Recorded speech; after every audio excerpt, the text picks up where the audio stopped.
Nah, Bang Oke. Ali, ini saya mau minta tanggapan Bang Ali nih soal satu artikel ya, udah kami Udah. pilihkan. Nah, ini ada gini nih, dari politisi Demokrat, Bang, meraup untung besar di atas derita rakyat, nikmatkah katanya. Jadi dianggap nih ngambil untung di atas penderitaan rakyat gitu loh, Bang. Gimana menurut Bang Ali nih? Pak Luhut Ya, ya, ini pembantu presiden nih. penderitaan rakyat yang mangkrak bertriliun-triliun, miliar-miliar itu, mata hatimu tertutup. Itu sono gedung-gedung yang mangkrak-mangkrak itu, penderitaan rakyat, makan kau itu gedung-gedung itu. Sok ngomong kayak jatuh dari langit kau, tak ada dosa kau. Itu miliaran-miliaran itu. Makan kau itu gedung-gedung itu. Mangkrak semua itu. Kemana itu duit-duit itu? Cerita aja kau. Mulutmu kayak comberan, kayak sampah kau. Sok-sok ngomong saja. Hah? Ini udah gak pakai sorban, Bos. Pakai ini, Bos. Abang jangan dipakai tuh. Nah, Jangan sok-sok oke masuk deh. di wilayah itu kalau tidak mengerti. Sekarang ini kita konsentrasi mengirim doa agar Bapak Presiden keberapa SBY. ini, Bapak SBY ini sehat Keenam. walafiat di Amerika operasi. Kenapa? Jangan kau banyak bikin cerita di sini. Orang tua kita lagi sakit di sana. Supaya Bang. jangan orang banyak marah sama kalian. Bang. Cara yang baik-baik supaya orang juga ikut mendoakan. Semua rakyat ini sedang berdoa untuk kesehatan Bapak SBY. Jangan kau ngomong kayak sok hebat saja. Bilang dia Budi, Bang. bilang aku yang bilang. Kau siarkan ini sebanyak-banyaknya. Arya bilangin. Bang, kalau orang yang mengkritik Pak Erik dan Pak Luhut dalam PCR, kemudian orang yang melaporkan Pak Luhut dan juga Pak Erik, kalau tidak salah Ri ya, ke KPK, coba boleh dinyalakan lagi Ri? Yang KPK. Ya, yang Yang KPK, KPK. dan bahkan Ketua KPK mengatakan bahwa akan segera menindaklanjuti laporan dari masyarakat tadi. Ya, kita nggak tahu masyarakat betul atau masyarakat partikelir. Menurut Abang, kritik, insinuatif dan juga laporan ini itu memang betul-betul ingin menyelamatkan presiden, ingin menyelamatkan negara, ingin membela rakyat, dan juga menerapkan good governance gitu di pemerintahan kita, atau Abang mencium ada ini bau anyir politik gitu misalnya Bang di balik ini? Ke Bang Panel apa ke Bang Ali? Bang Ali Bang Ali, dulu. Bang Ali. Habis Tanya ini Bang dia lah Panel. itu orang yang lapor itu. Rakyat mana yang kau maksud? Bawalah itu materinya kemari. Terserah. Tapi jangan coba-coba kau bilang presiden tidak mengerti tentang masalah itu semua. Jokowi tidak mengerti. Kalau Jokowi tidak mengerti, tidak mungkin situasi hari ini begitu melandai. Orang sudah mulai bebas ke sana kemari. Kalau dia mau lapor, laporlah sesuka hatimu. Emang KPK itu seperti KPK zaman dahulu kala. Sekarang kadrun-kadrun itu sudah tidak ada. Para malikil maut itu tidak ada. Jadi tidak gampang orang itu semua by data di sana. Kalau dulu nggak by data dulu Bang. Itu supaya amankan itu KPK dari watak-watak yang tidak beres semua. Lapor saja, siapa saja kau mau lapor. Nggak ada masalah kok. Negeri ini terbuka, negara demokrasi. Lapor aja. Kan nanti tinggal dilihat data apa yang kau bawa. Data pembungkus kacang, data pembungkus apa. Oke. Silakan. Dan itu normal, tidak ada masalah. Tapi kalau kau ngaku-ngaku masyarakat mana kau maksud? Iya, tapi kan nggak mungkin KPK ngomong sembarangan, Bang, sampai akan berjanji menjamin akan menindaklanjuti gitu laporan harus laporan itu tersebut. Undang-Undang Nomor 19 tentang KPK. Untuk apa dirubah itu regulasi KPK itu? Dirubah undang-undang itu, kata Presiden, agar KPK itu memiliki kekuatan extraordinary. Jadi kalau ada masyarakat lapor sama KPK, ya, mana datanya? Segera berjalan, ambil tindakan. Supaya bisa ditahu, supaya jangan orang itu dengan gampang juga difitnah. Orang itu dengan gampang juga disebarkan kejahatan, membuat orang begitu disebarkan dengan segala berbagai macam tuduhan. Kalau dianggap itu orang melakukan tindak pidana korupsi, seperti yang kita khawatirkan sama dengan saudaraku panel, maka KPK mesti lakukan. Dengan segala fasilitas yang negara berikan kepada KPK, ada masyarakat lapor. Mau masyarakat dari mana, tidak apa-apa. Supaya jangan orang difitnah, kebenaran itu tidak boleh diobrak-abrik. Jangan bau-bau amis, bau-bau nyinyir, segala macam itu. Seenak perutnya orang, main panggung sana, panggung sini. Hah, apalah kalian itu. Seru nih. Bang Panel gimana Bang Panel? Bener-bener. Apanya nih? Ya ini Apalagi, KPK mau jangan usut. dulu ke Bang Panel, biarlah ke Bang Ali. Biar Ya Bang Ali dulu. Bang Ali boleh. Iya. Bang, gini.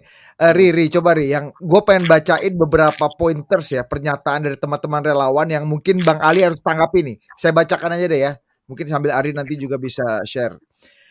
Gini Bang, ada beberapa keyword penting. Tadi Bang Panel sudah menjelaskan lah bagaimana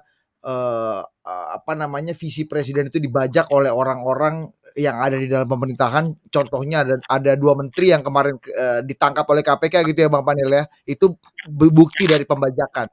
Tapi pernyataan teman-teman tuh begini Bang. Saya minta tanggapan Bang Ngabalin ya. Yang pertama, agenda perubahannya presiden dibajak oleh kelompok kepentingan di dalam kabinet.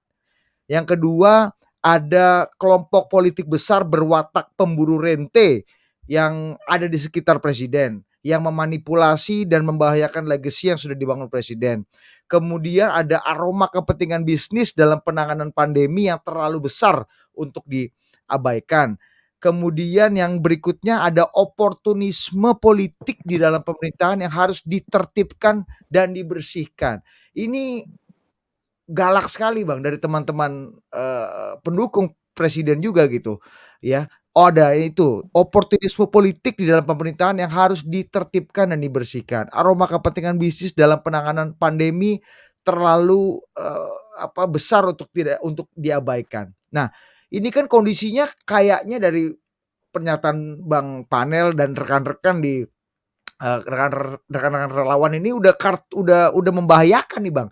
Pemerintahan ini udah ada penggerogot. Gimana Bang? Tidak.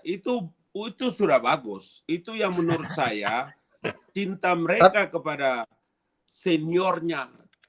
Ini projo itu namanya pro Jokowi, Pak. Iya, berarti Abang setuju dong ada oportunisme politik. Bang, Abang setuju dong. Mereka lakukan ini sebagai warning. Sebagai warning. Supaya apa? Supaya ya tadi peristiwa-peristiwa yang tadi panel bilang 2 orang ini jangan lagi terulang. Maksudnya, saya udah baca ini kemarin, saya sudah baca. Artinya apa? Bebanku juga kurang-kurang sedikit. Nel. Ya.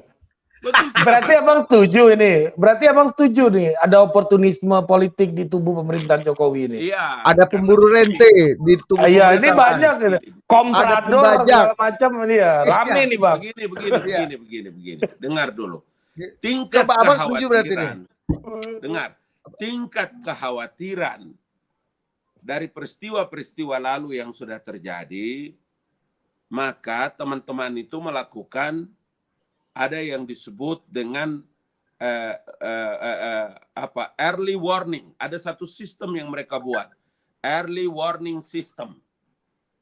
Nah, ketika sampai pada nanti beberapa data-data, fakta-fakta yang kalau umpama teman-teman itu pegang, tidak ada satu orang yang bisa kebal dihukum di negeri ini.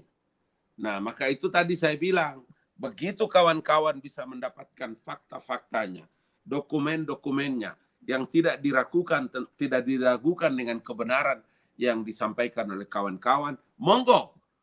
Karena itu upaya untuk bisa melihara Presiden Joko Widodo sampai dengan 2024 akan datang dengan istilah husnul khotimah, menyelesaikan tugasnya dengan enak, dengan meninggalkan legacy yang terbaik.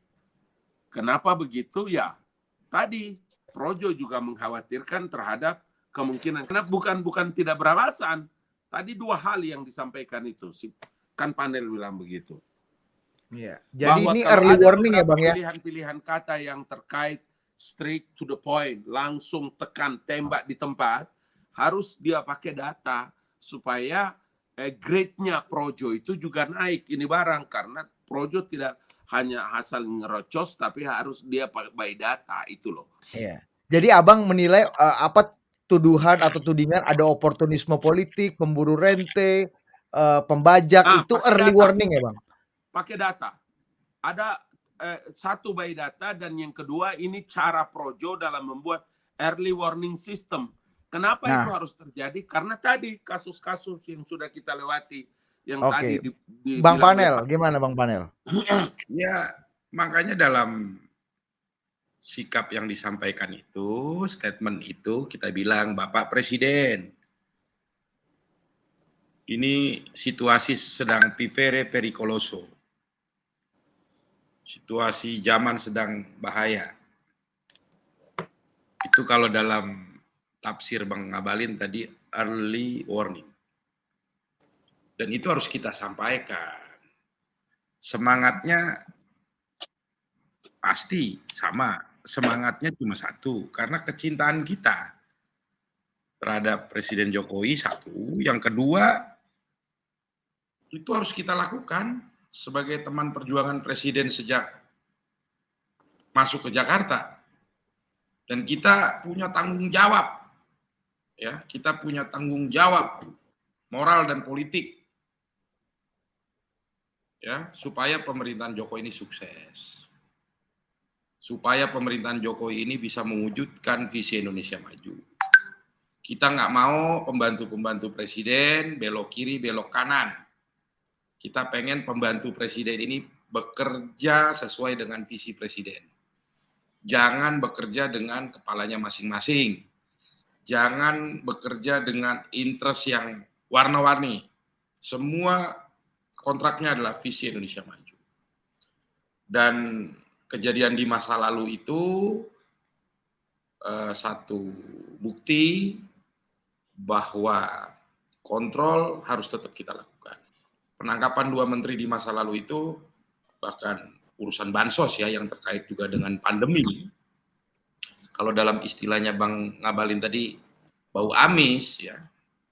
Masa di saat situasi bencana orang masih mengambil keuntungan ya, menyedot uang rakyat ya, membebankan uang negara lebih besar lagi atas tindakan-tindakan koruptif itu. Nah, ini yang menjadi concern kita, gitu. Ya, itulah yang kita sampaikan, Pak Presiden. Situasi tidak baik-baik saja.